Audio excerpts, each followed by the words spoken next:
नवीन व्हिडिओत तुमचं स्वागत। लय दिवसानंतर आपण निघालोय पाटणमध्येच असलेल्या खंडोबाई देवीच्या मंदिरात। रस्त्यानं जाताना सगळ्यात पहिल्यांदा टेबल पॉइंट ठिकाण लागतं। तुम्हाला इथले एक खतरनाक माहिती देतो। आता ह्याला टेबल पॉइंट का म्हणतात तर इथे एक हॉटेल आहे, त्याचं नाव आहे टेबल पॉइंट। हाच टेबल पॉइंट आहे जिथून एक पावसाळ्यात गाडी खाली गेलेली।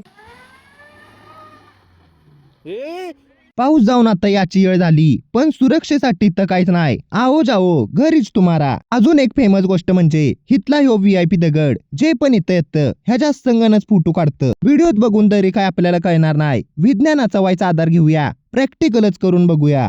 गाडीच खाली फेकायची इच्छा होता, पण जर पप्पासने कळलं तेच मला वर फेकतील, गप गुमानच दगड फेकला। दगडाचा आवाज ऐकताच माणसं गोळा झाली। मला वाटतं हंत्यात का काय मिल्का सिंगवानीच पळून गेलो। टेबल पॉइंट बघून झाल्यानंतर गुजरवाडीच्या रस्त्यानं व्हायचं वर याचं रस्त्यालाच देऊळ बघायला भेटतं। मित्रांनो, हेच आहे आपल्या पाटण मधलं श्री खंडोबाई देवीचं मंदिर। इथला पूर्णपणे परिसर एकच नंबर आहे। त्यात विविध प्रकारची झाडं आणि बसण्यासाठी सिमेंटचं बाकडं पण आहे। व्हिडिओ बनवतच होतो तेवढ्यात एक काका म्हटलं, पाहुणं इथं तुम्ही शूटिंग करू शकत नाही, पहिली परमिशन घेऊन या। काकासने म्हणलं सॉरी, आपण इकडे दर्शनासाठी आलेलो। म्हटलं परमिशन जाऊ दे, दर्शन तर घेऊया। दर्शन घेऊन बाहेरच आलेलो तवर इथं बैलुबा बघायला भेटला। ह्याचा काय विषय कमेंट मध्ये सांगा। मंदिराच्या बाहेर येताच लय भूक लागलेली, त्यात इथं जम्बो किंग वडापाव लगेच दाबून खायला सुरुवात केली। ब्लॉगिंग साठी व्हिडिओ करता आला नाही म्हणून काय झालं, आता थेट सड्यावर जायचं। मित्रांनो, पुढच्या व्हिडिओत आपण बघूया उलटा धबधबा सरळ करून तुमच्या समोर व्हायचा आबाळ हेपलणार आणि जमिनीतनच पुरगीच चप्पल बाहेर काढणार।